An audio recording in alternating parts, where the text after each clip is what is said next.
Hey everybody, Dave Nakkila here with iPro Realty and the Green Homes Real Estate team, bringing you another video today. We are going to discuss vacation properties today and whether or not you should buy one. Now there's many reasons why you may or may not want a vacation property.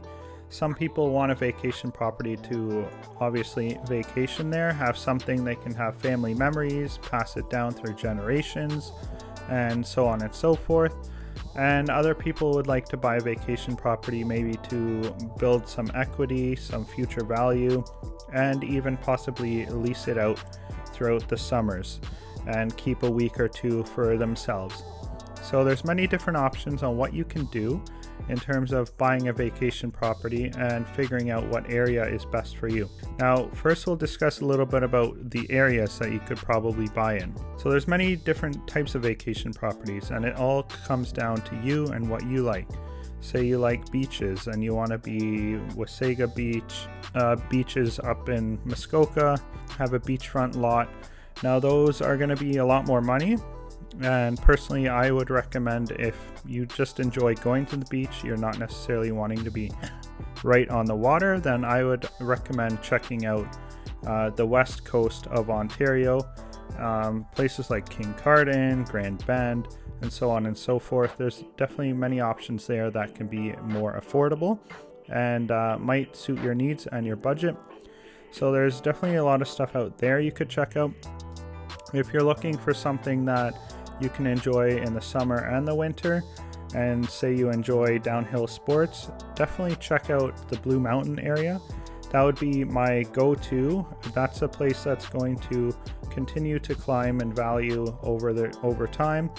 And another area that could possibly see price growth, but it's a little bit more newer to the resort style living, would be the Horseshoe Valley Resort. So there's that area as well. It might be a good opportunity, up and coming area to buy in and watch as values rise, but keep in mind that it may not go as well, and you always run the risk of a resort closing down.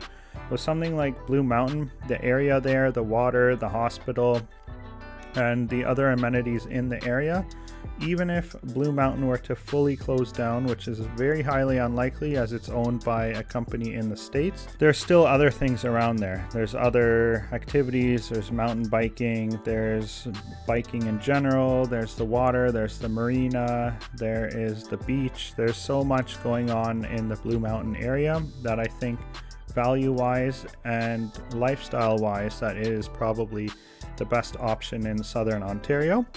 And then of course there's vacation properties out of country. Say you really like Greece and you want a property out there. There's that option. There's Florida. Lots of people like to have a vacation property in Florida. So there's all sorts of different options out there, and figuring out what you enjoy as a vacation and what you would want for yourself and why exactly you're wanting to buy it. That's something you got to figure out. And of course, I cannot forget about cottage country. So the Muskokas, so any of the lakes in Ontario, there's so many lakes and so many areas to buy cottages that are just your traditional cottage that you think of when you think of a cottage.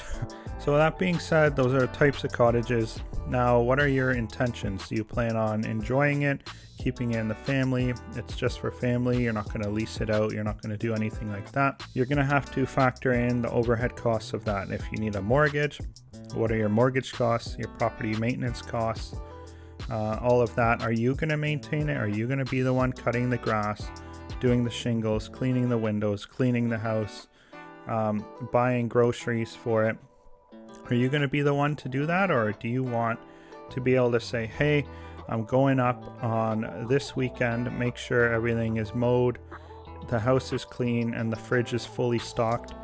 Now, you can do that, and that is something that if I had a place and I had the money for it, that I would recommend doing that, because you just show up and you enjoy it. But there is a great cost to doing it that way. Now, if you want to offset those costs, what I would personally do would be to rent it out. So Airbnb it, VRBO it. You can make back most of your costs or even all of your costs and actually make a profit every year. and pay all your expenses, have your property taken care of, and then you can actually just enjoy it for a week or two out of the year. Now that would be my best situation, the most ideal situation. Not everyone's up for that. Not everyone wants to get a property manager and figure all that out. And then if there is issues or theft or things are broken, then there's other costs that could incur. But I can tell you that from the people that do it, it's well worth it. And some of them are making 6 figures a year just from one property. So there can definitely be some crazy income that you could generate from vacation rental properties. So it's something to consider, something to factor. But if you're just wanting to buy it just to enjoy it and work on it, put some sweat equity into it, make some memories for your family. We had cottages in the family in the past, and there's definitely so many memories made, cutting trees down, doing grass, doing the roof, all sorts of things like that. Like, it's very enjoyable. I would definitely highly recommend it. And at the end of the day, typically you're going to see an increase, but keep in mind that if property values go down, vacation rentals or vacation properties are the first ones to drop, because as people have less money to spend on housing, obviously their second or third homes, they're going to be less likely to be purchasing those, and there may be less money for vacations. So that is definitely the downside of that, and that's something you have to budget for, something you have to plan for when you're looking at buying something. Now, the biggest thing, do I feel that vacation properties are overvalued? Personally, I don't think any real estate right now is necessarily overvalued. I think it's gotten to the point where basically it was going ahead anyways. It's just been sped up by COVID. People realizing they want more space, they want cottage country, they want whatever it is. They need something bigger, better, larger property, more quiet, all of that sort of stuff. Those types of properties, whether it's in town or out of town, a vacation, have been rising, and I think those types of property will continue to rise. So I would not be fearful myself, and as you can see, this is a new office space here. This is a new house that I just bought and moved into, so I would not be fearful of making a purchase into real estate at this time, because if you're going to hold it for 5, 10, 20 years, I believe firmly that with 10 years time, the values right now are going to be higher. They could drop in 2 or 3 years, but even so, they've gone up 30% in the last year. If we're going to see a drop, we're not going to see a 50% drop. We might not see a 20% drop.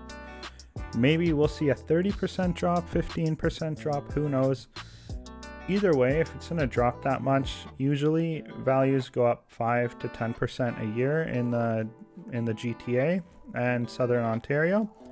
So with that said, like, the prices are going to get back up there. It's just a matter of time.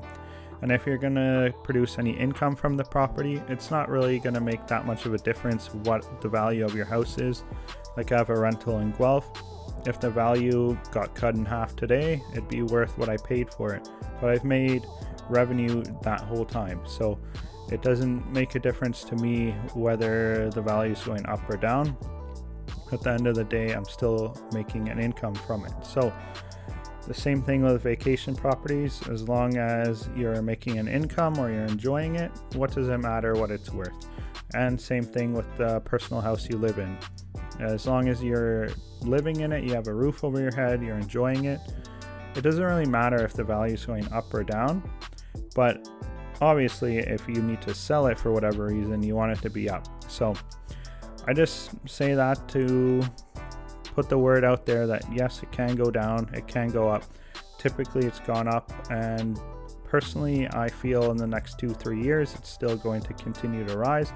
So if you're thinking about buying something in 2 to 3 years, I'd recommend not waiting, and I would recommend buying now. If you want to start a search or start looking, definitely feel free to reach out to myself or anyone else on my team. My name is Dave Nakkila with iPro Realty and the Your Green Homes real estate team. Thank you so much for watching. Be sure to hit that like button and subscribe button, and I'm out.